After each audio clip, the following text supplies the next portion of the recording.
Hi, this is Nathan Basil, A.K.A. Leslie Vernon, and you're listening to The Timo and Harley Show. Welcome to The Timo and Harley Show.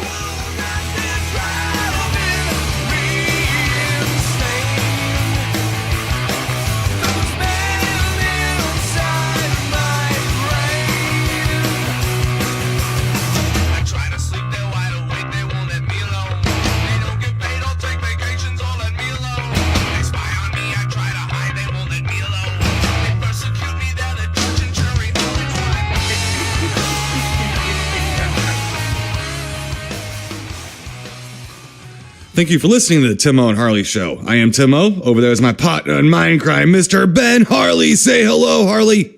What is happening, people? Ben, harbinger of hate, Harley. Yes, my friend. Yes, my voice is hating me right now. You did the wrestling thing. Yes, sir. The potentate of hate made a big, it was almost a run-on, wasn't it? Not really a run-on, but it was a surprise, right? Or was it a run-on? Yeah.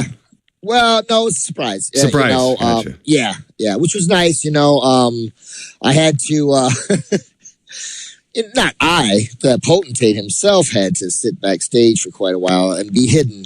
Couldn't even really go to the bathroom. Well, I have a story about that. We'll have to talk about that. But it's fun. It's pretty interesting. I had to lead my cavalcade of clowns or whatever. They had to go tinkle after a while, right? Come on. Right. They're clowns. They're big guys. They're drinking Gatorade. I'm trying to keep them fired up. So, right.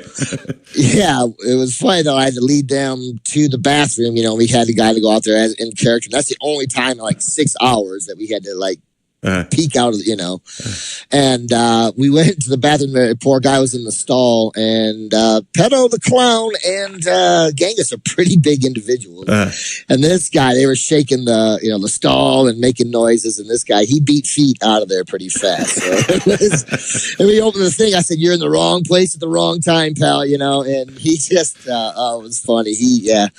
He tinkled a little, I think, on his leg as he was going. But yes, Timo, it was a great time. The hate was spread, and I think some people are happy I'm back, but some people are not. Boy. It was a good time. Yeah, so some of that stuff will be coming out. I'll keep you posted when some of that stuff goes up on YouTube and things. So I'm actually interested in seeing some of it. A lot of it went real fast and very chaotic, and that so far has been the word of the day for the Circus of Pain. Wow. Chaotic. I even looked up the definition, Timo. Topsy-turvy is one of the...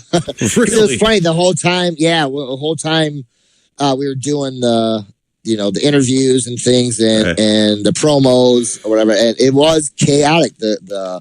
The show itself, as far as our match, was chaotic. It was. There was a lot of chaos going on. And I kept thinking of that.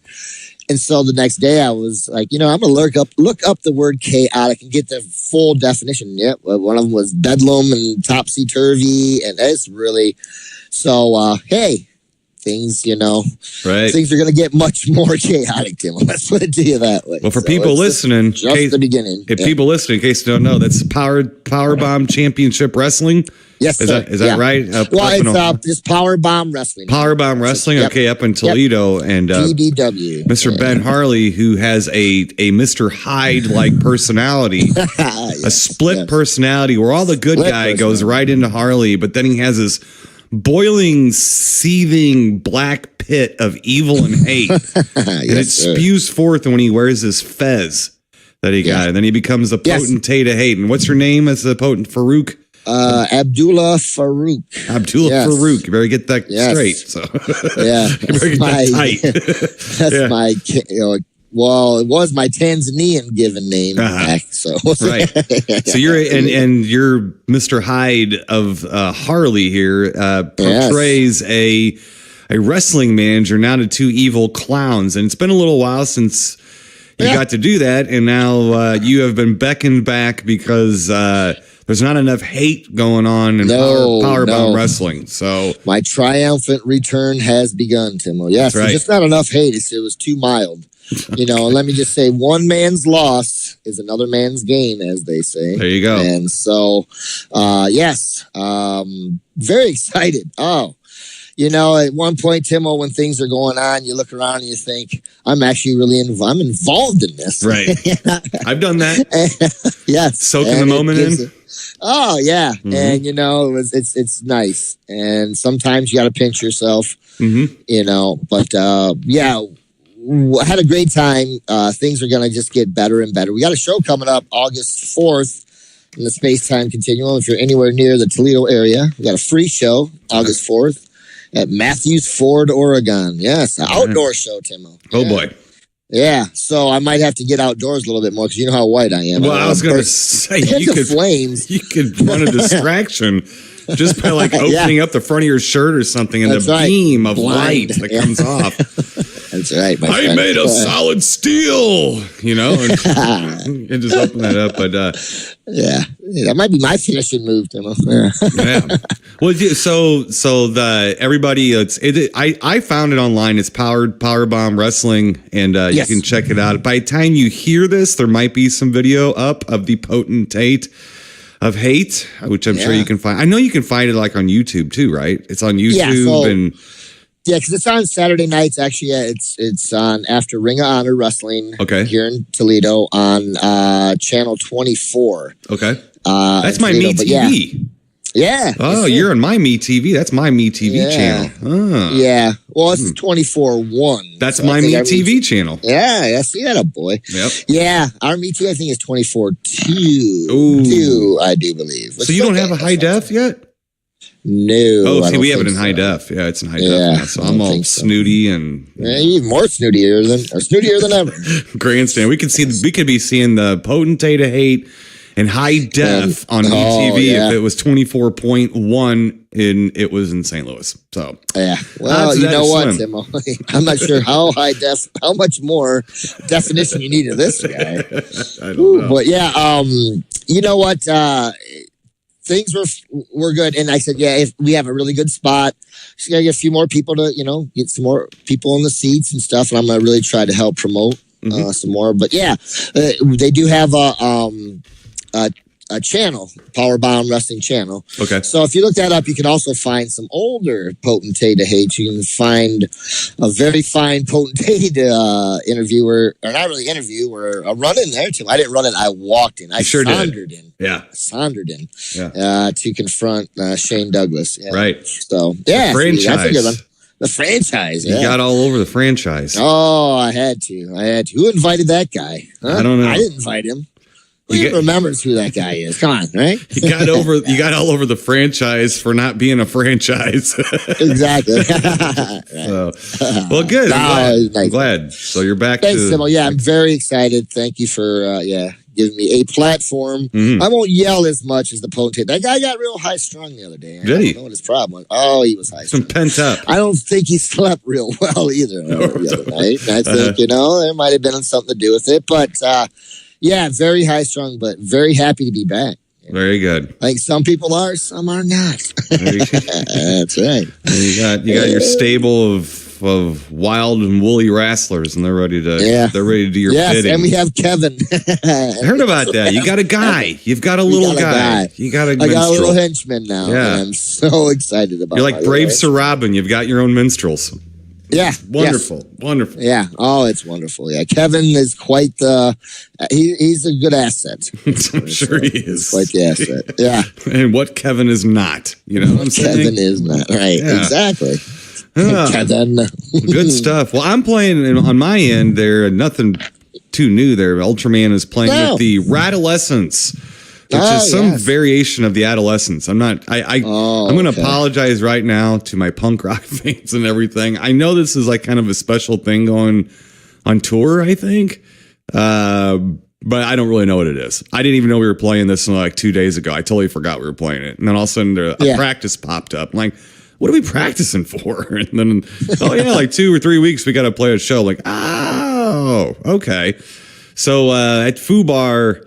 Yes, the Radolescents and Ultraman, and then later on at the end of in September, I think, is the Exploited show, Ultraman and Exploited. So getting back to all kinds of punk rock roots here. So nice, yeah. We got wrestling, old school punk rock. It's It's old school time on the Tim It's and old Harley school show. time. It's retro time. It's the good times, Tim. That's right. We don't know about you can't kill times. the good times, Tim. No, you can't. Nope. Yeah. Let them roll. Let them roll. You just hope they pass out every so often and then come back. The good times. Right.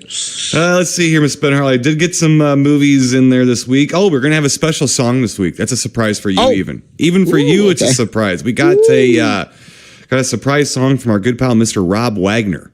So I will let you. And it's little something was going down. They were plotting something. Him and what band was Space Trucker. Space Trucker. That's Space Trucker. Yeah. So yeah. We'll let you in on that here in a few minutes. Let's get through some stuff that we watched this week, Mr. Ben Harley. Got a few things here. A few things. Let's see here. From 1981. What's 1981? The best year in cinema. That's right. Me and Angio watched The Beast Within. Oh, okay. Yeah. I mean, we reviewed that, I'm pretty sure, right? Yeah. Yeah. So I'm full on back to just going back over stuff that we've watched before. It's just, they're not making anything new worth a shit. So I'm going back and watching stuff that I am safe with. I don't have to wave my cane at it at all, So kind of fun, not too bad. Silly monster movie. Bit of a long transformation movie. I was trying to figure out with the NGO. I said, I always liked this movie, but I think I liked the idea of it more than the execution of it. Although it's decent, it's okay. It's got Ronnie Cox in it. I mean, I like him. Yeah. So LQ Jones, a couple other good actors in it. Good character actor movie. Takes a little while for things to go full on monster, and there's some clumsiness to the overly exposed transformation scene. I was actually reading up on it, and there's this, I don't know if you remember it or not, but there's this one scene where the kid, he's transforming into a cicada monster, basically. Oh, yeah. And his head inflates to basically a balloon. Yeah, yeah. And it stays there for a while, and his tongue comes out and stuff. And apparently the guy that was doing the effects said, face and palm. I didn't know you weren't going to edit away at all from this. He was not thinking it was going to be shot that way. Harsh lighting and everything, So not exactly American Werewolf in London transformation, but a fun little movie. Fun little movie. Let's see here, Mr. Ben Harley. Oh, the whole family got together and watched a movie that you might have seen. I think you've seen this. As a matter of fact, I'm going to go out on a limb and say I think you might have seen this either at a theater. I'm going to even dare say a drive-in. A drive-in maybe even, okay? The movie's from 1975. It goes under the title of The Apple Dumpling Gang. Ah, yes. Love me, The Apple Dumpling Where'd Gang. you see it? I think I saw that at Glenburn Cinemas. There you go. At least at theater. At least I have that right. Yeah. Which is a great place. That's where I saw saw Jaws and also Godzilla vs. Smog Monsters. There you go. One of my favorite. I think the last movie I ever saw there was the Tres Amigos. Tres Amigos, yes. Before they closed it down. Yeah, My Name is Bruce is a reboot of that movie with only one amigo. One amigo. Go back and watch if you don't believe me, folks. So. Yeah. So how was Apple Dumpling Gang? Not too bad. Not too bad. There's a really great bit. It's a little light on everything. It is a Disney film. Oh yeah. So it's little milk toasty, but that's okay. I mean, I kind of like that stuff. But you got Tim Conway and Don Knotts, and boy, you could have given them a couple extra gags to do. You got these amazing comedy actors from that time, right when they could still do it. They were. I guess closer to our age at this point, but they can still move around. They can still do stuff. But they have the great bit where they're trying to steal a ladder out of a firehouse. Yeah, with the guy sleeping and a dog sleeping on the floor, and they're trying to get the ladder out of a cluttered room. Let's just put it that way. So that's a pretty good gag. There's that one, the one where they're trying to tie Don Knotts in a rope and pull him over a building or something. So some good stuff there. It was pretty good. Bill Bixby, I kept waiting for his eyes to go white and turn into the Hulk. Didn't happen that time. Didn't happen for you? Didn't happen, no. Let's see here, Mr. Ben Harley. Can't remember the year on this, but it's been in the last 10 years or so. So newer movie. Okay. Newer movie called The Fourth Kind. I came across that the other day. Was that on Amazon, right? Yes, with Mila Jovovich and Will Patton. Sure. What do you think? Well, it's the movie that keeps trying to make you believe it's a true story about Nome, Alaska. And Nome, Alaska has they've had some disappearances. Now, Mr. Ben Harley, if you've ever been up to Alaska, it's easy to disappear, especially if you're as lily white as you. Yeah, right. Very easy to disappear. But so this movie is blaming them on alien abductions, basically. Yeah, when I saw this when it came out, I was thinking, what an intriguing premise. Starts off okay, and then watching it this time, it was worse. So no, really? I don't like it. I just don't like newer movies.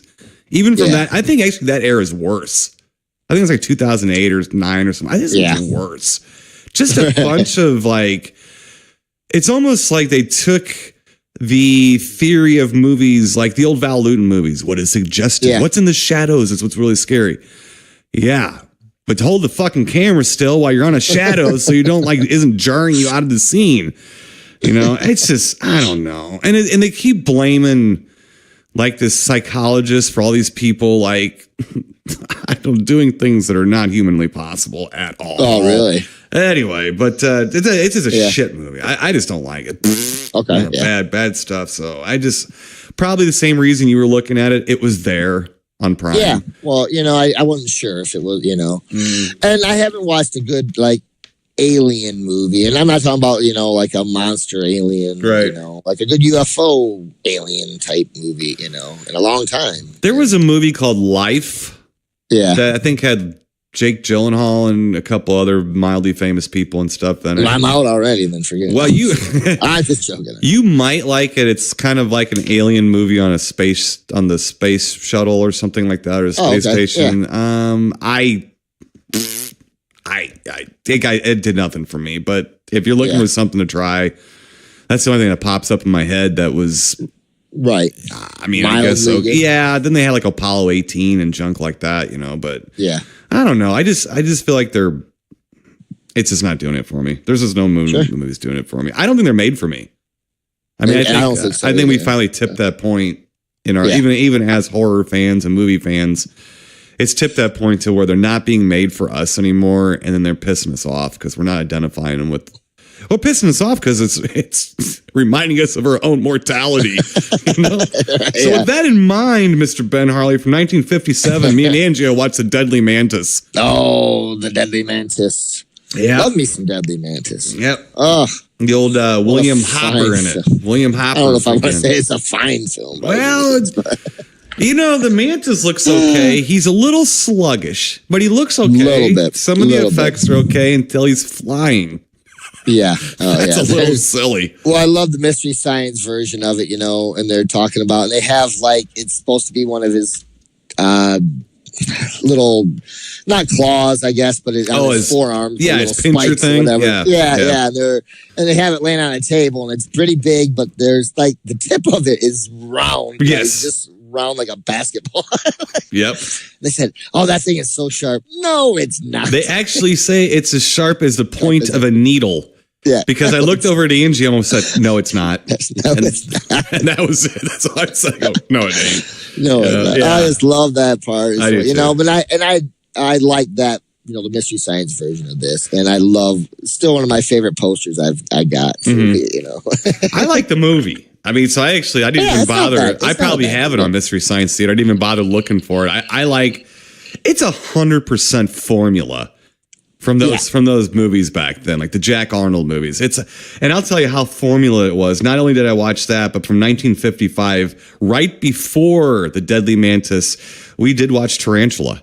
I have to say you did Tarantula. Right? We did Tarantula, yeah. And it's exact same formula movie. Which is kind of fun, except in Tarantula, we got my girl, old Mara Corday. Yeah. And playing the role of Steve. Her name is Steve. Yeah. Of course, I got a lot of mileage out of that while we're watching it. Also, the cop in that movie, speaking of kind of out of place redneck type sheriffs, the cop in that movie is played by one Nestor Paiva. I'm on a Nestor Paiva freak out. I didn't Are even you on know. one right now? Yeah, and that's the boat captain guy from the Creature movies. Oh yeah, yeah. Right. So I'm gonna freak out with him, and of course, who kills the tarantula? Mr. Ben Harley. Who has the power and the strength to kill a tarantula? But Clint Eastwood. Clint Eastwood, yeah. He dropped the bomb on him. He does. He flies in, drops a bomb. So, so good time watching those two movies, Mr. Ben Harley. Pretty good time. Then Mr. Ben Harley last, not really least though, and this does absolutely tie into one of our official films for this week. I watched a documentary called Not Quite Hollywood, which I have seen before, but I have it on DVD, so I watched it again. It is Blu-ray, and you got the laser disc. Sorry. Well, it's a Australian exploitation documentary. So a documentary about exploitation movies from Australia from like the 70s and the 80s and stuff like that. And one of our official films is prominently on display in this movie. So it actually helped a little bit when discussing this film, but we'll wait till we're doing the movie. But this is a really good documentary. Okay. And I think if you actually watch the documentary and then watched our official film for this week, it might help a little as to what was going on. But it's really cool. It's got everything from like Mad Max and all that. I mean, down to Patrick, everything. I mean, we've seen a lot of these movies. Yeah. And so it's pretty good. Dead End Drive-In. Stuff like that. Well, that's the same director as our official film I'm talking about. So same guy that made our official film that made Dead End Drive-In. But it was just fun. It was fun. The crazy Australian movies have an extra kind of crazy to them. You know, like Canadian films have an aroma. Right? Of craziness. Right. Well, Australian films have a sparkle to them. There's something about them. You're like, there is something. Yeah. So it's a little something about it. But yes, it's called Not Quite Hollywood. I would recommend that for people who like documentary. It's a rip-roaring documentary. I mean, it goes fast. I had to pause it. Well, I had to pause it because, of course, I'm double checking. I have all these movies. You know, so I go, whoa, slow down. I got to check. I got to look. I got this. Yeah.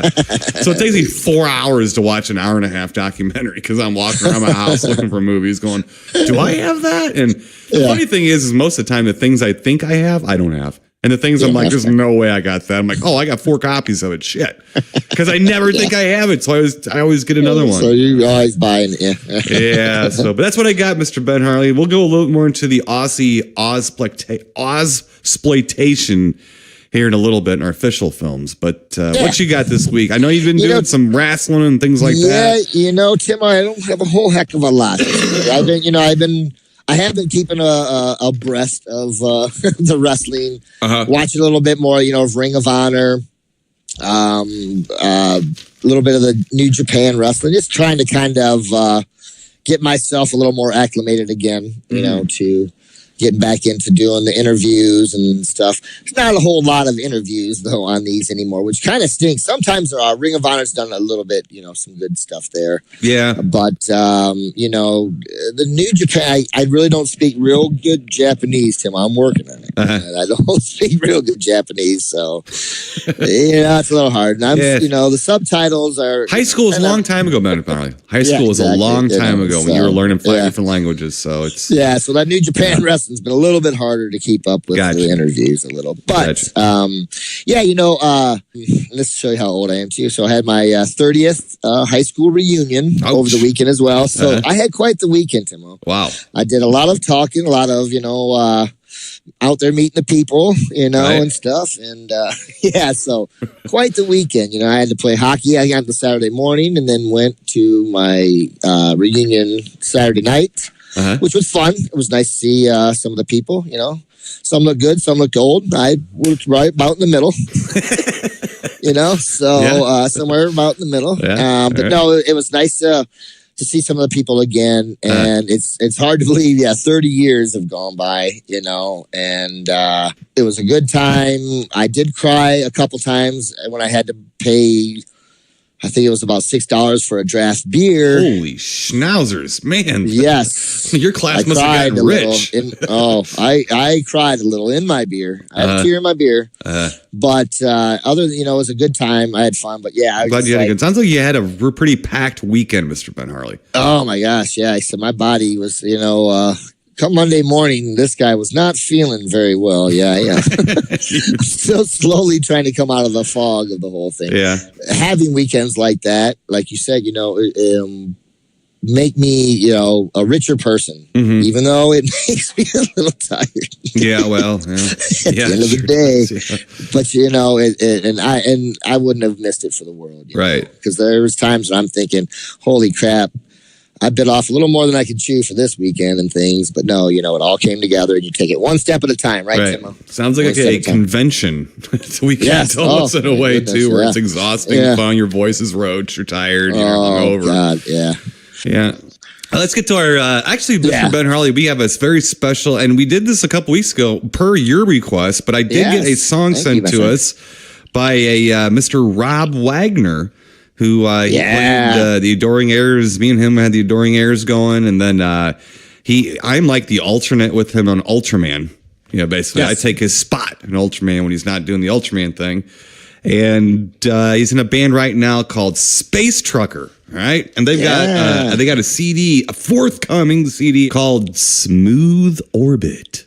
Really? Yeah, I like that. Again, that was fun. Hold on. Smooth Orbit. Smooth Orbit. Nice. I'm going to keep saying that all day now. Yeah. I'm like cleaning my house going, Smooth Orbit. So let's see. The song, though, called Meat Wagon. Meat Wagon, okay. Meat Wagon, yeah. Nice. And this has a pal of mine, guest musician, Mr. Jake Brookman, who is the fella who plays the cello with Fragile Porcelain Mice sometimes. Nice. So his talent is to take a cello and go into a dissonant and hard rock band and make us sound good and like we have a touch of class. So this is what he was doing for Space Trucker, which is what he does for Fragile Porcelain Mice as well. But pretty interesting song. Mr. Ben Harley and Mr. Rob Wagner is on the bass guitar in this band. So this is Space Trucker featuring Jake Brookman with the song Meat Wagon from the CD Smooth Orbit on the Timo and Harley Show. Kick ass, Timo.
right, Mr. Ben Harley. Yeah, Timo. Space Trucker. Yeah, with Meat Wagon. Kick ass. On the CD coming up, Smooth Orbit. Smooth Orbit. That's a nice featuring name. Mr. Jake Brookman. Yeah. Got kind of a Venus flytrap thing going on. Hey, there you go. Got my WKRP every night, Ben Harley. Every night I can watch it. Still been watching. Good. So, actually, Carlson went to his, I think 30-year anniversary last night. Oh, did he? Yeah, his 30-year class reunion. Yeah, and he, of course, ran into the guy that his old buddy that used to tease him, call him Moose. Oh, yeah. But he also used to like his wife. He used to like his wife, too. So he's all, it was a pretty good one. They got to the, I think Large Marge was running the Sleep and Eat. Sleep and Eat. That's what it was called, the Sleep and Eat. Sleep and Eat. Or Eat and Sleep or something like that. Sleep, yeah. So, but anyway, so good tune. Keep your eyes peeled for that CD coming out. I'm sure it'll be out on some kind of download or something like that. Go to, I think Space Trucker. I know they do. They got a Facebook page. I think I'm on it. So go to their Facebook page, like it, keep up with those guys. Pretty good stuff. Good stuff there. Let's get to our first official film, Mr. Ben Harley. All right, Timo. Lay it on. From 1979, 1980. Depends on what part of the globe you live on. This is the movie called Stunt Rock. Yeah. I'm going to give you a little story about this movie here, but let me give you a plot, a little summary here, okay? Yeah. Now, this is going to be interesting. I did look at this on IMDb before we started the show, and I have a lot of problems with these plot summaries on IMDb. They're really goofy. This one, on the other hand, is basically like a wheelchair for the brain for this movie. It's a guide to the movie. If you wonder what the hell has happened, this is probably the best way to sum it up. So here we go. Okay, good. Movie guy. Yeah, I need some help. He's going to help us with Stunt Rock. Here we go. Okay, all right. Australian stuntman Graham Page goes to Los Angeles to work on a television series. He uses his spare time to lend his expertise to the rock band Sorcery, whose act features duels between the King of Wizards and the Prince of Darkness, with his cousin playing the prince. Page helps the duo develop pyrotechnic magic tricks for the shows, and also finds himself in a budding romance with a magazine writer as he recounts to her his own exploits as a stuntman and daredevil, as well as various stunts by other greats. Okay, well, now, all right. I kind of understand a little bit more. I thought it was their managers. So now I know you just went to your high school reunion. Reel yourself back to 1979, 1980, okay? All right. You're a few years old. You're probably 10 years old around then, 10 right? 10 years old, yes. I'm about 7. 7, okay? Yeah. So my brother, who's 7 years older than me, actually, so he's high school. Yeah. All right. So he has to take me, my dumb butt, he's got to take me to the movies one night. Okay. Not only did he have to take me, but his friend Eric Seebach, his best friend in high school, had to take me to the, instead of going out cruising for women on their bikes or something like that, they had with their, that was before cars had air conditioning a lot too, and stuff. So they had to take me, instead of like going up on Drinky McGilligutty Hill and trying to tune in the rock radio station, they had to take me to the show. So we pull up, and I don't remember if we actually saw this in the newspaper or if we saw it just when we pulled up, because it was like a 4-screen, one of the very first multiplexes, basically. Sure. And it was only like 4 screens or something, but still. So this Decatur, Illinois. So we go up Forsyth Mall. Pretty sure it's Forsyth Mall. Yeah. No, maybe it wasn't Forsyth Mall. It was Forsyth. There was Northgate and Forsyth. So here we go. So we're at Forsyth Mall. We walk up, and there is a poster. Okay, there's posters for the movies. That's how I used to pick them out, remember? Yeah. So there's a poster. It says Sorcery. That's it. Sorcery. Not Stunk Rock. Not Stunt Rock presents Sorcery, or not Stunt Rock featuring music by Sorcery. No.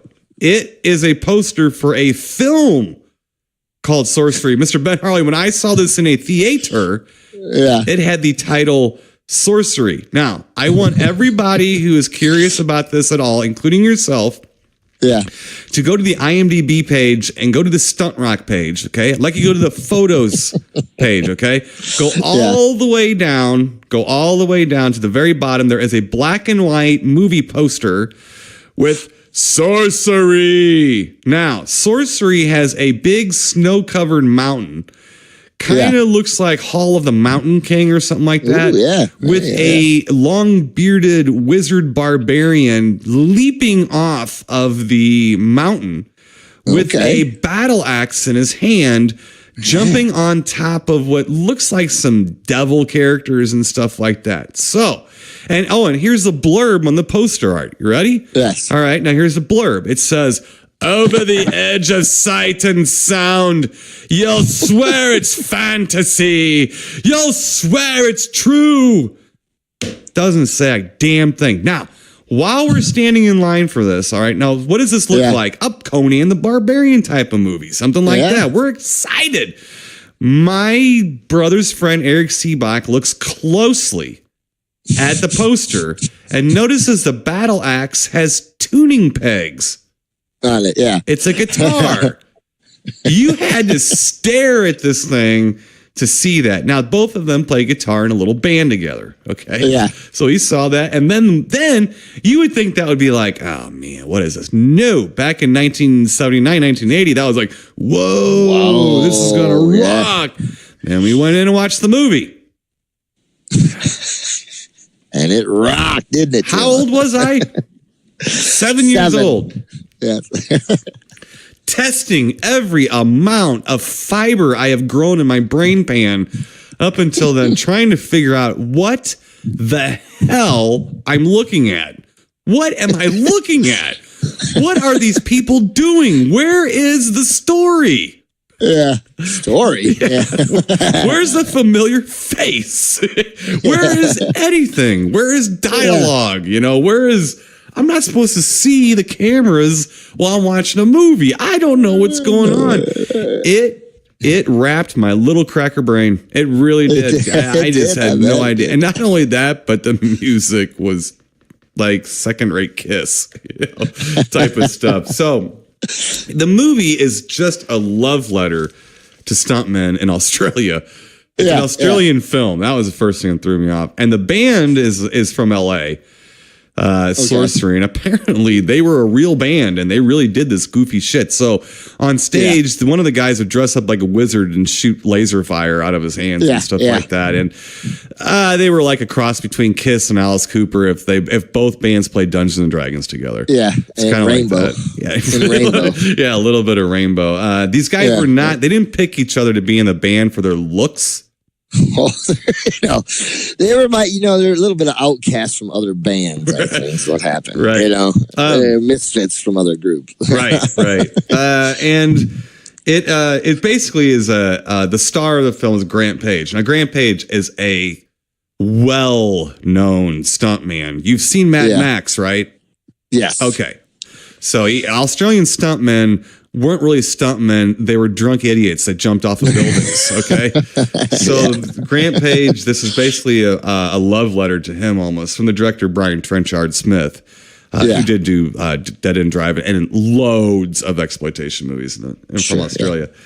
So Ben Harley, I'm going to ask you now what you thought. To me, this movie is called Sorcery. It's not Stunt Rock, but I'm going to call it Stunt Rock because that's how you can buy it now. But Ben Harley, I want to know what you think about this movie. But before you do, I want to tell you something. Woman, take me away. What did you think, Mr. Ben Harley? Timo, I know we're gonna have to get some Sorcery played on here. Sorcery was also in the movie Rocktober Blood. Really? That is Sorcery. Rocktober Blood. They didn't call themselves Sorcery, but it's the same band. Wow. Okay. Woman, take me away. There's a very uncomfortable scene, where they go into the studio. Woman? That's when they're playing that song. Yeah. God, that's uncomfortable to me. It's so uncomfortable. Now, Timo, this is kind of like the stuff that was going on in this film is kind of in Ben Harley's wheelhouse. Yeah. Not only then, but even now. Like, I was a fan of Rainbow and Ronnie Dio and Black Sabbath, and I'm a fan of Black Sabbath, Timo. You know, the whole Dio, Black Sabbath, all that whole Children of the Sea, all that stuff. You know, I love that. Yeah.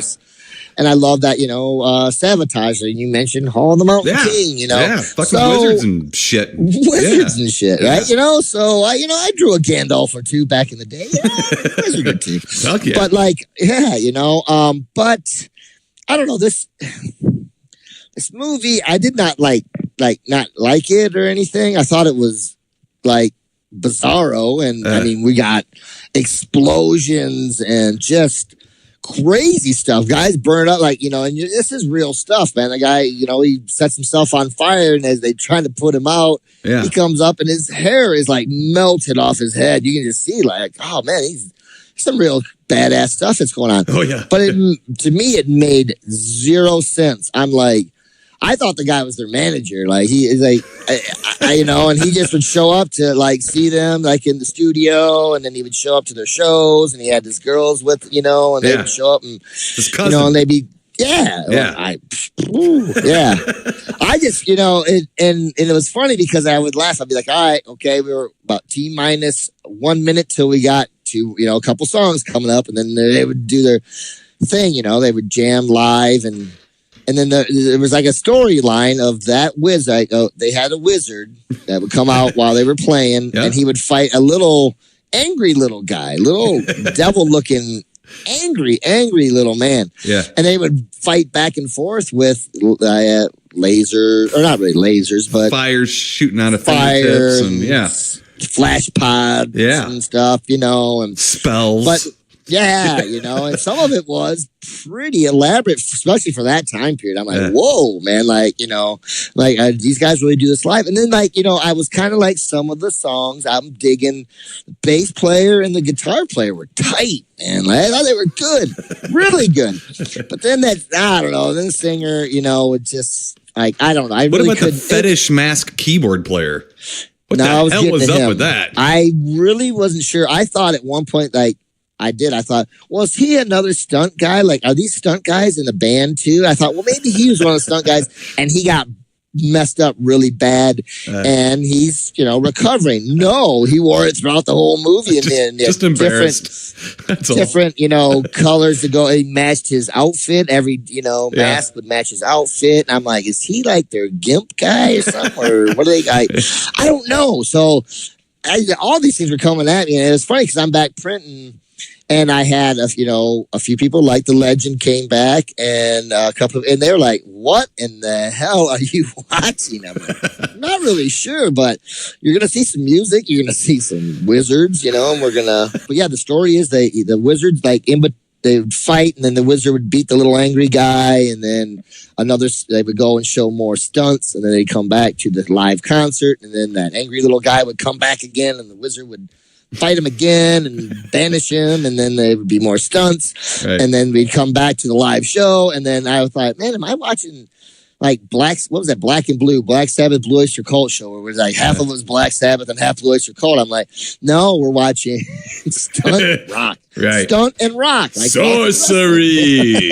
Yes. So then finally, man, that little angry little gnome devil guy, he got the upper hand on the wizard the one time, right? I think. And at some point, I had no idea what you were watching. I'm just listening. I kind of got a little lost though towards the end. I was like, well, I don't know. So, but like I said, you explained a lot more to me in the opening, with the synopsis, because I thought he was their manager and he was just some cool stunt guy that had a band that he would manage on the side and would show up at their shows, and then they would show his stunts in between, and he would, there was a real beautiful scene of him scaling down a side of a hospital with wearing nothing but a hospital robe as the draft was blowing up his.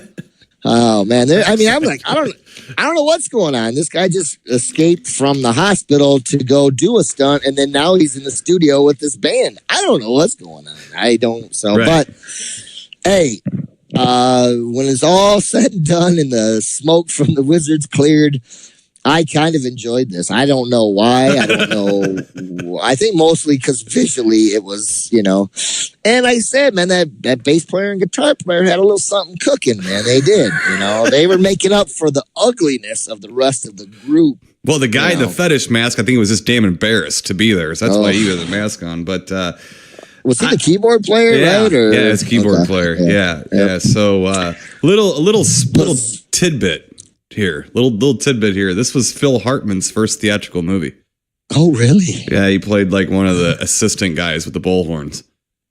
Yeah, nice. You're really looking for him, but he's there. Yeah. Nice. Yeah. So we got wizards. Yeah, we got wizards, fetish mask, keyboardist, documentary stuff, musical, action, illusions, wizard, fantasy, metal, fly jumpsuits, and not absolutely enough women. Well, I was gonna say absolutely no plot.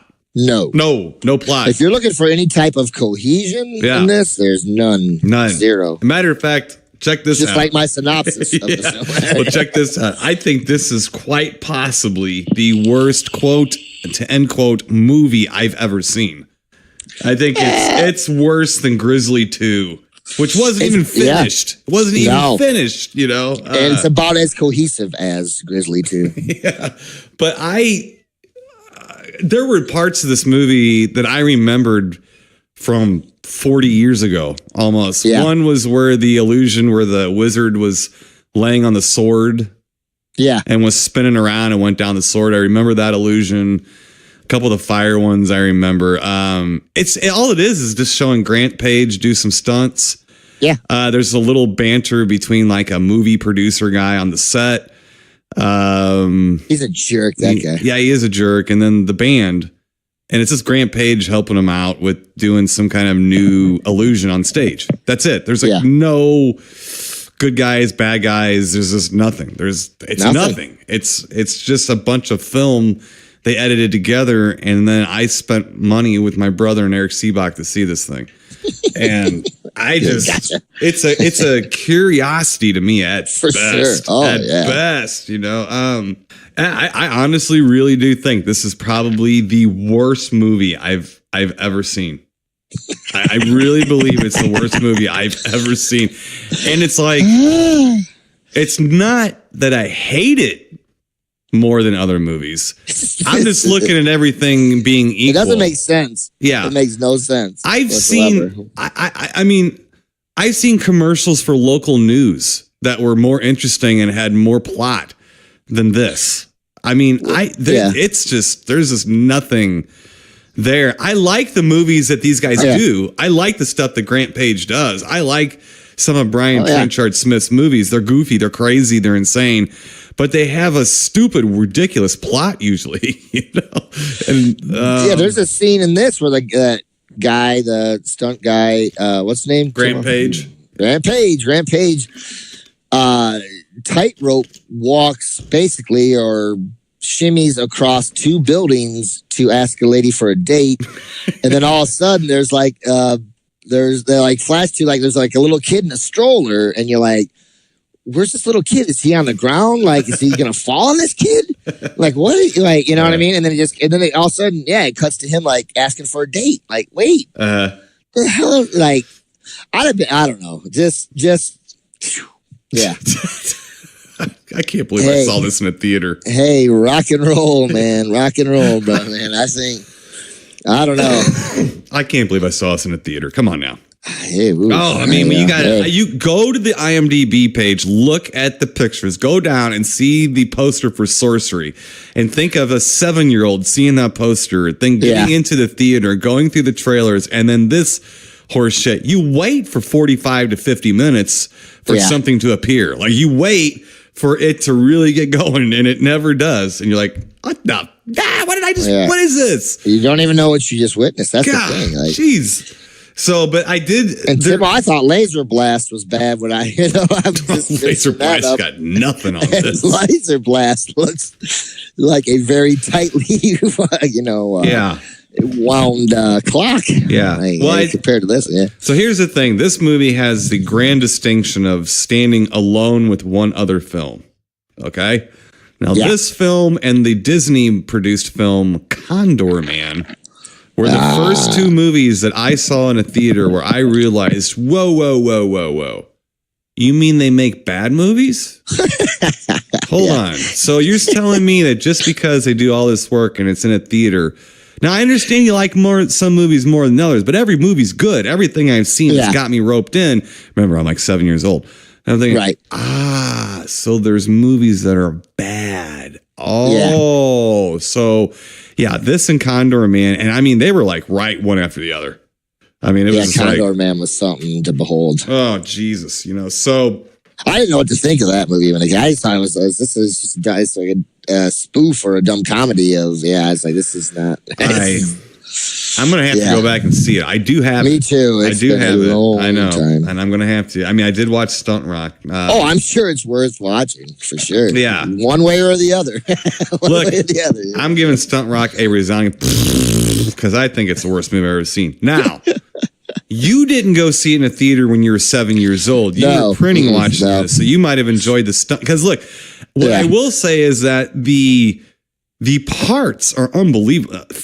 Look, the band is awful. You can talk about your guitar and bass player. To me, they were they were second rate. Yeah, they were second rate bar cover band. It was terrible to me. Yeah. But the stunts, yes, were good. But most of these stunts were lifted out of movies that were already made or being made. So you can see the stunts if you just watch the movies. If you just watch the actual real movies. Watch Hooper. Yeah. So, but I just didn't. Yeah, it's not for me. To me, I had to go back and see this movie just to confirm what the shit I was looking at when I was a kid. And I've confirmed what I was looking at when I was a kid. So what are you going to do, Mr. Ben Harley? I can't poop on the film. You liked it. You seemed to like it. I kind of liked it a little. Not a lot. That was made for you. I just don't understand what happened. I did enjoy what they were trying to put up on film, but for me, it was like, no, make a movie about the band Sorcery, and then you could have that little demon guy actually be killing some people or something, or the crowd or whatever, do something like that, and then make a movie about a stunt guy who has some lady friends and does what he does, man. Right. But when they put the two together, just for me was like, because I like explosions, I like seeing the stunts, and then I liked seeing the live stuff. I thought was like, no, I'm not a big fan of the old Gandalf guy. When you look at, but the ladies like the guy. He might have been 150 years old. I don't know. Right. I have a problem when you have a young guy and you put a wig on him and stuff and try to make him look like he's an older dude. I'm a little weird about that. Yeah. People are weird about clowns and things. I'm weird about wizards a little bit. Okay. I don't know.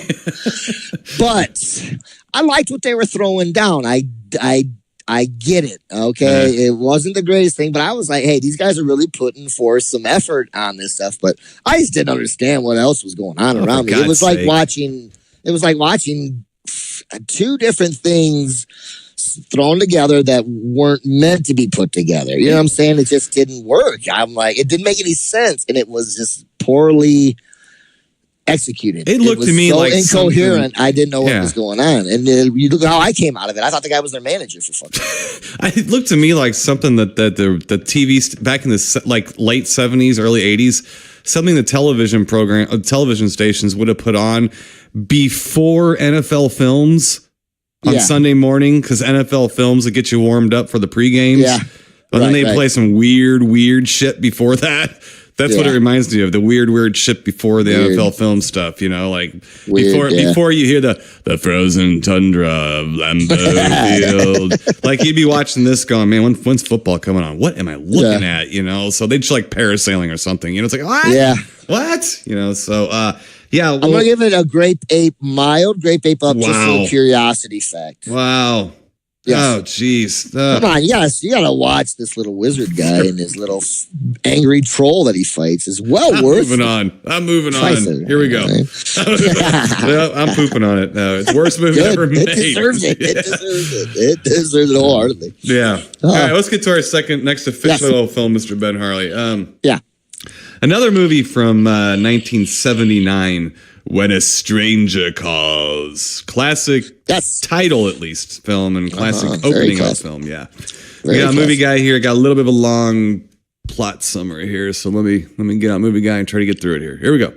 Yeah. A terrified young babysitter, an incessant ringing phone, and whispered threats set the stage for one of the most suspenseful thrillers ever filmed.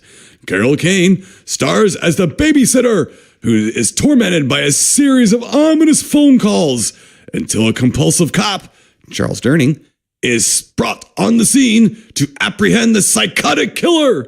7 years later, however, the nightmare begins again when the madman returns to mercilessly haunt Kane, now a wife and mother. I'm having a hard time with this because this isn't the movie. Yeah. No longer a naive girl, though still terrified, but prepared, she moves boldly to thwart the maniac's attack in scenes that culminate in a nerve-shattering conclusion. Oh, good try. Huh? Good try, Movie Box. Real good try. I am convinced. Damn it, I'm putting my foot down. I've had it. Ben Harley doesn't poop on Stunt Rock. I'm all cranky now. I'm all... He's going to poop on. What 25-year-old jacknabbler made that synopsis? You know what that is? Awful. That's what people think the movie is. That's why people like when a stranger calls. Like when's the last time you seen it, dipshit? Yeah. I mean, that's why I always tell people. It's like, and I told you wanted to watch this. And I told you, I said, all right, if you want to watch it, it's not what you think it is. It's like, anyway, it is not that.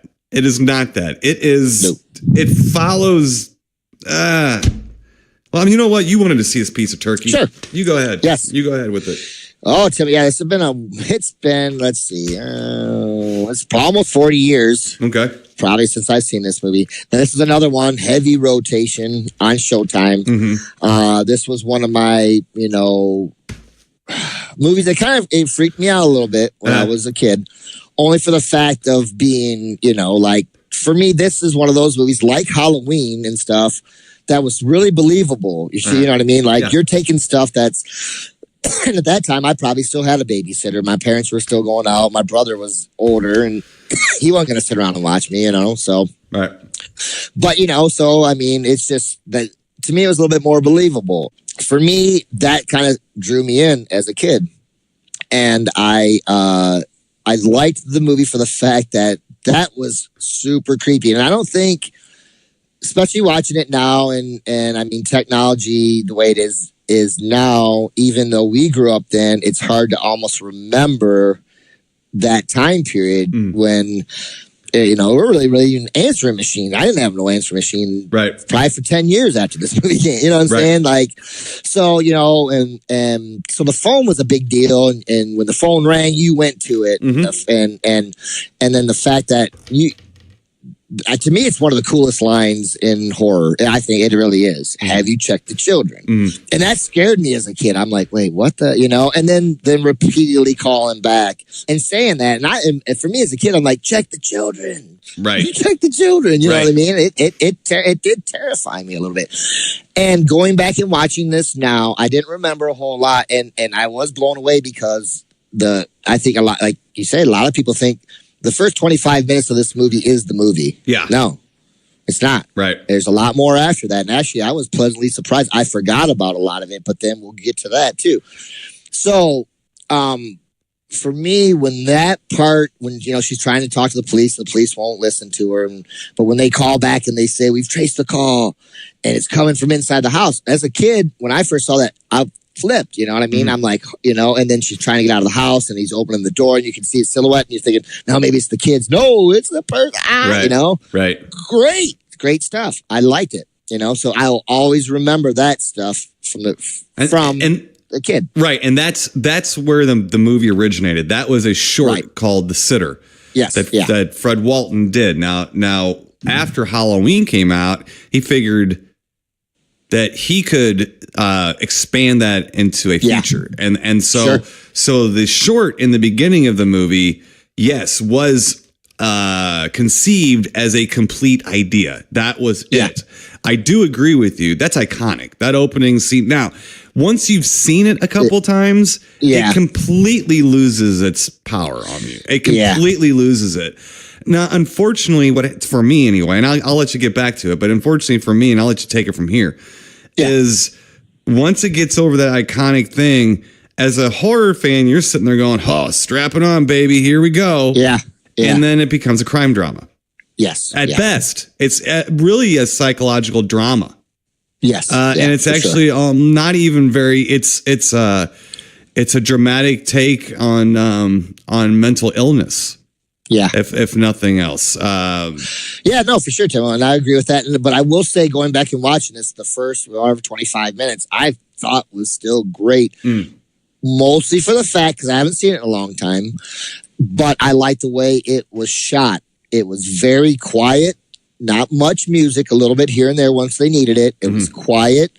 You didn't know much about the house because she hadn't been walking around the house a lot. And they were just shows. And to me, it felt very Hitchcock-ish. The beginning did, because the shooting the clock ticking back and forth, and she's getting nervous and things are happening. It's getting a little darker in the house. She's turning, I thought all that stuff really came together well. I did.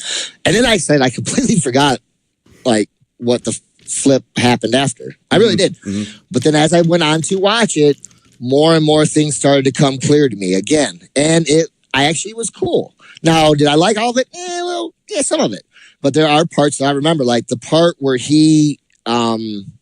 they're talking about him as he escaped, and then they show him for the first time in the bar. When they first show his face, I completely forgot about a lot, all that. And then I was like, as soon as they showed his face and it panned out, I'm like, oh shit, I remember this part. And I was like, he hits on that lady, and then the part that I remember, and it'll stick to me from the time I completely forgot about this, but it's stuck with me since I was a kid, is when that guy's like, lady doesn't want to talk to you. You're going to get out of here. And then he just starts beating the guy up. And the sounds that the guy is making as he's getting beat up freaked me out as a kid. And I completely forgot all about that till watching this again. And just the sounds were like, oh God. Because he wasn't when we were younger, we used to watching guys, they're fighting and cowboy movies and this guy's getting beaten. He's like crying, and it was God awful, and then he pours the drink on him and then drags him out of the bar.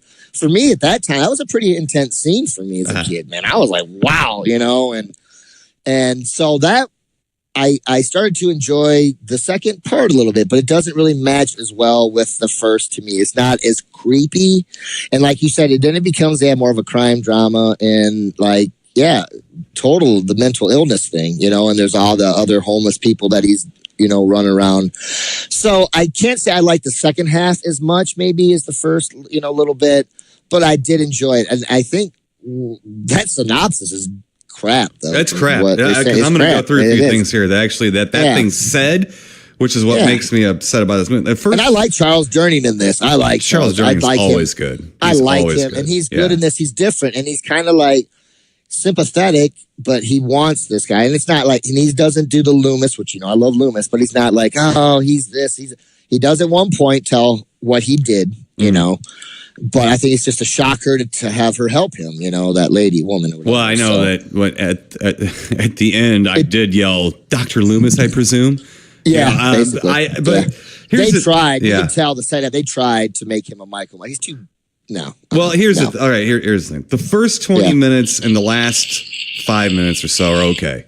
I was like, okay. So if you took the last, the problem I'm actually beside myself because of the synopsis, because that is what people think this movie is, which to me confirms, and you'll back me on this, I think, confirms they either haven't seen it, they haven't seen it all the way through, or they haven't seen it in 40 years. Yeah. Or something like that. So there's one of those, Lion maybe, people do that, I guess, but it's like, No, I'm saying the line, have you checked the children? Oh, right. I got you. Okay. Yeah. So this movie has some major flaws to it. One of them is it makes the dude, you care for the shark. What's affecting you, what you're seeing him going, yeah. To me, I'm like, come on, and I mean, it's like, so wait, this guy is so evil. He kills 2 children, and now we're supposed to be sympathetic to him and feel bad for him? Right. Yeah. And I didn't feel bad for him. I got you. I know what you're saying. Yeah. I know what you're saying, though. Yeah. Right. Exactly. And that's what they did. Yeah. Right. And the thing is, it's first of all, there's really nobody sympathetic in this movie much at all. I mean, Charles Durning's not that. I mean, he wants to kill him. No. He just wants to kill him. Yeah. You know, like, and so, but the thing is they make Duncan, the killer, the sympathetic character, and therefore he don't kill nobody else. No. That's the thing. There's nothing in this movie except Charles Durning trying to locate Duncan and Duncan getting turned down from friendships. Yeah. That's like making him kind of unhinged, you know, or something like that. Yeah, because what happened is like, if, you know, he escapes the insane asylum. If they just would have had him go after, was it Carol, her character? There's another flaw. I'm going to get that. Yeah. If they just went after her, fine. But yeah, because it did make it a little weird because they're like, you're following him around for a while. And then all of a sudden, then he does go after her when there's like no hint of that he's still obsessed about her throughout it. You know what I'm saying? Right. So, I mean, but even Angio said, wouldn't they have alerted her? Like whenever the guy escaped, you know, like that. But here's the thing. She doesn't even come back into the movie until the very end. And that drove me crazy. To me, that was a major flaw. You took a story structure and just tore it all up. Oh, it was jarring. Yeah, so you're following Carol Kane, then you're following Charles Durning, then you're following this Duncan guy, this killer guy, and then you got to deal with Ron Superfly O'Neill showing up early in the movie with William Shatner hair. Look, man. Look, an African American don't need a William Shatner. Look, a white dude don't need William Shatner hair half the time, but you certainly don't need it on that dude in the beginning of the movie because he's the cop, the young cop. Yeah. And then he becomes Ron O'Neill when they 7 years later. It's like 7 years later, like after he gets caught or whatever. Yeah. But I've always had huge problems with this movie. I've always, it hasn't angered me, but it's one of those things that kind of it shows the difference in taste that I might have with other people when it comes to these things, because their movies split off into two different directions around this time. They went like Halloween, or they went like this movie. And this movie was more like, the only thing missing was Charles Bronson and the Charles Durning character. The only thing missing was an action hero type tough guy. Poor Charles Durning. I know, he felt so bad. Why I make that poor guy keep running, man? He didn't get him in shape, that's for sure. You know, oh my God, stop it! I felt bad. No, he's gonna fall down and hurt himself. Right. Well, Tony Beckley, the guy that plays Kurt Duncan, is good. I like the actor. I like the actors in this movie. I really do. He was in Lost Continent, which I think we just reviewed not so long ago. Revenge of the Pink Panther, Get Carter, the original Get Carter, the original Italian Job. He was dying of cancer when this movie was being made, and I don't think he even lived to see it finished. Wow. So I mean, that's kind of sad. Bad. Yeah. I mean, so that, and I think that actually he was he Fred Walton's friend or something? They were going to recast him. He wouldn't do it. He's like, nope, this is my friend. I mean, he's going to play this role, and he did a good job. I mean, don't get me wrong. Yeah. It's not the movie. It's how it's portrayed, how it's. I think by you telling me too with that short story about, I think he took a really good short story and tried to make too much. You tried to take a painting that was awesome because it was less. It was really nice in this little box, and then you tried to expand this painting to where it didn't go. You know what I'm saying? They took something that was really cool and tried to expand on it when it probably shouldn't have, or it's backwards. It just didn't, exactly. It's backwards. The movie's backwards. Yeah. What they should have done is they should have had some kind of connection between maybe Carol Kane, maybe the family who lived there at one time, something, some kind of slight. Because all they really say about him is he just got into America 4 days before he did the killing. There's no... You want me to sympathize with this guy, you don't explain what he did. And they don't talk about... They only have a couple scenes where they really care about those kids. Yeah. They really only have a couple scenes where they talk about... I mean, Charles Durning is obviously... Him and Ron O'Neill are definitely upset. Torn up about it. Yeah, they're definitely... They had to see it. They're not happy about it. Yeah. And they even go to the institution and talk to Rachel Roberts for that little bit, who was actually in Baffled with Leonard Nimoy I was just talking about, that TV movie. Yeah, because I'm looking at her going, I just watched her in something, so I had to look it up, and then I found that. But the movie to me is backwards. It should have started where he escaped, and then she went to babysit and stuff. And that should be the end of the film. Should have been, the beginning, because I just, it's boring to me. It's a shit boring movie. I mean, it's like, yes, the opening is groundbreaking at the time. In a way, it was already an urban legend, to be honest with you. And yeah, people who are younger didn't live then. To get a call from in the house was very odd, to say the least. Yes, some people had 2 lines, but it was rare. Yeah. It was rare. The rich kids would have like their own line because their parents were tired of. Well, we had the mother-in-law edition where my grandma lived with us. She had her own little separate, and so she had her own separate, but she had the party line. Where you get on it sometimes, someone was talking on it, like, oops, okay, you know. Right. No, I know, yeah. So that's pretty funny. My grandma and them, they always talked about party lines too. But party line, yeah. I've always had an issue with this film. I really have. Yeah. I think that you try to make this guy who just killed these kids sympathetic. He doesn't kill anybody else at all, because he's a pussy.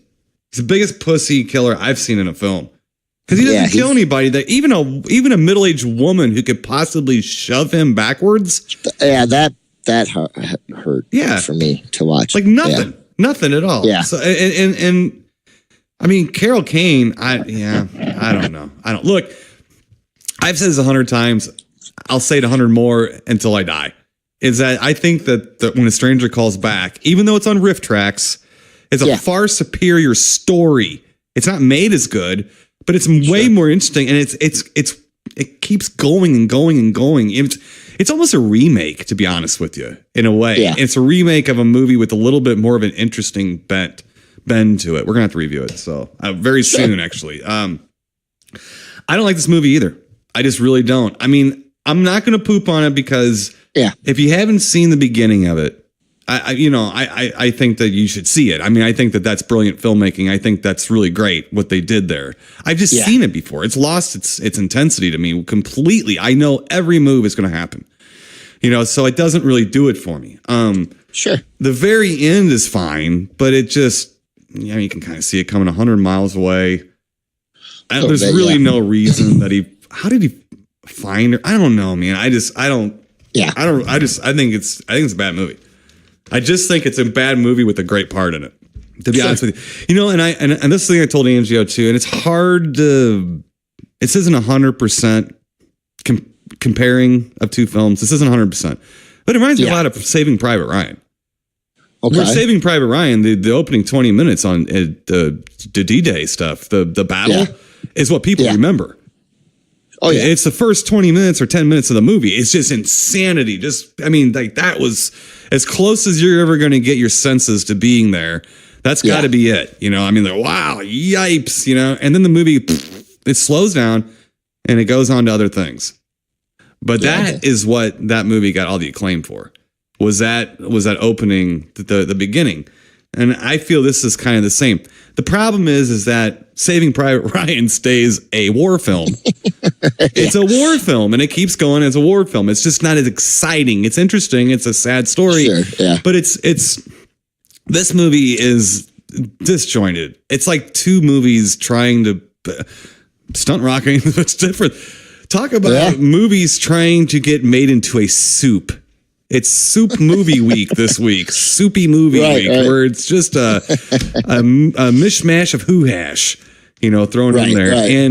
And what angers me about it is what angers me about a lot of movies. It's not necessarily the movie itself. It's how it's presented, how it's advertised, how it was sold to us, how you took a horror fan like me and I said, no, you ain't fooling me. Because I've seen all these made for TV. He Knows You're Alone. He's not, well, that wasn't made for TV, but there was the one Carpenter did. I can't remember now. Someone at the Door, I think it's called, or something like that. Yeah. And they made these Who's in the House, this and that. And they were all these kinds of movies. They were just a disturbed person who was terrorizing somebody. And it was kind of sick. I mean, it kind of got it's scary, but not in a fun way. It's just kind of And now you go back and watch them, they're kind of boring. They're all boring. The killers aren't interesting. They're just dudes with bell bottoms and flare collars, and they look like Larry from Three's Company most of the time, and it's just, I don't know. So Larry. I can't poop on the film. I'm not giving it a mild grade bait up. I'm just gonna go on it because I'm not. I don't care where it stands in history and stuff like that. It's wrong. It's wrong. It's not a horror film whatsoever. It's a drama. It's a psychological drama. Tops. Sure. Melodrama, I guess. Good actors in it. Good cast. Pretty well made, like you were saying. Yeah. Much better, made better than the sequel, which I find superior. But yeah, no, I really don't like this movie at all, but I understand the beginning is really well executed. Really well executed. Been done. I mean, even Scream, the beginning of Scream is an homage to that scene. So I get it. I understand why it's there. That little piece is a piece of horror. I'll give you that. But the rest is not at all. Not even remotely like that whatsoever. No, last couple minutes, but that's about it. Yeah, that's why I said the last 5 minutes I would tie into the first as being like, okay. But no. So for me, it's just, but that's only because I'm giving it its due. That's all. What are you, Harley? I'm going to give it a little over a mild grape ape up, only for the fact of, my nostalgia for it. I did enjoy going back and watching it. I can't say that I loved it a whole lot, but I felt that it had a good enough amount of edge to it, which I did like. But a little of it's a little disjointed for me at times. But I will say, going back and watching it opened up a lot of things I forgot about, and I will say this movie is probably in my top, I don't want to say 5, but close to movies that really affected me when I was a kid as far as horror goes, because it really was something that I was like, wow, this isn't a giant monster or a bug-eyed creature. This is this is something that could happen. It could be happening right now while I'm watching this movie, those type of things, which I found quite scary as a kid. Now, I said I saw Piranha when I was a kid. Now, is Piranha the scariest movie of all time? No. But that's the first time I ever saw someone die with their eyes open. That freaked me out.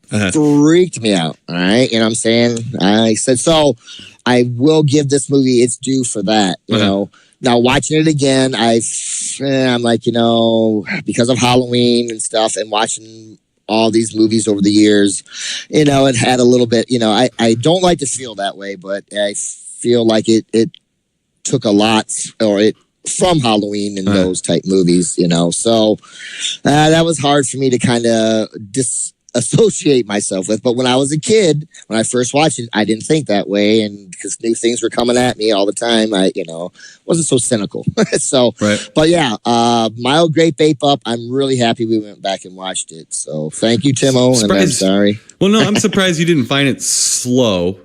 A little, yeah. But I knew like the beginning is so slow, but then again, it got right to it. Like, the parents leave and then it's not long before the calls start. Like they come right now. I meant so, like, but no, you're after right though. It is slow. Yeah. Like after but that, it had enough tension for me. Like, cause that scene in the bar is awkward all around. You feel awkward for her. I feel awkward for him.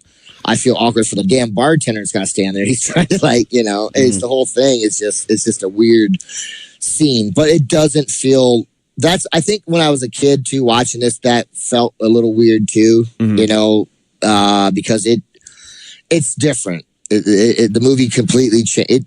Not completely, but pretty much takes a 180. Okay, to a crime drama and not a horror film. Yeah, right. Well, see, I think that like Night School, the movie that we just reviewed not too long ago, I think is a direct descendant from When a Stranger Calls, because it is another just crime drama that's trying to be to me, When a Stranger Calls is a disco slasher film. Yeah. It's like this is this guy, man. He's like in New York and he's got his, he's got his hush puppies and he's got his elbow pads and he's got, his sports jacket. He's just kind of like a sleazy guy, he's going to do this and that. Halloween's like, what the fuck is that? That's a rock and roll slasher movie to me. Friday the 13th, at least part 2 on. Rock and roll slasher film. Just Before Dawn, rock and roll slasher film. When a Stranger Calls, disco one. He Knows You're Alone, hey, disco sucks, one. I don't know why I feel that way. Maybe it's a style, and just maybe I feel like it's fake. I always thought disco was fake pop music, like fake pop mixed with funk, and I kind of think that about these. They're fake horror films. They're not horror films. They're movies that might not have gotten made if you didn't tell the person with the money it's going to be a horror film. Sure. I mean, that's what I feel about it, because I don't think they're that great. Like, I don't think those movies are that good. So, yeah, that's just my thing with them. It's a decent drama. It's okay.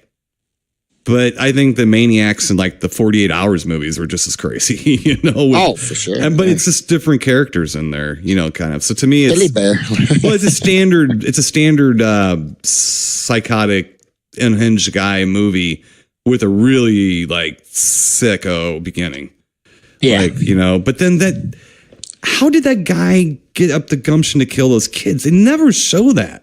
No. They just never talk about anything. Why did he do it? Why was he there? I don't know. So anyway, right. I mean, if you can answer these, if you were more tuned in, I wasn't finding an answer to any of these things. No, I didn't find any answer in it either. So I just want to go back and make everybody say, I'm not saying this is a terrible movie. I am reviewing this as how it was presented to us at the time when it came out. It was much scarier when it came out than it is now, of course. I think that is probably why they did that, because it was hard. That opening was not going to go very far with a audience who just had went and seen Ordinary People like a week before. It wasn't going to fly with the same audience, So I get that. I get all of it. But me personally, I just don't like it. I think it's boring. Good opening, but that's it. But you, on the other hand, not like Stunt Rock, likes soupy movies. Yeah, you like stuff when it's all scrambled up in there. So sometimes I don't know what I'm looking at. Yeah. Well, look, even Stunt Rock has a cult following, and I think some people enjoyed getting fooled when they went into theater and like, what am I watching? I didn't have that enjoyment, Oh, I bet. Yeah, and I didn't want to feel for this guy. I think that's the major problem.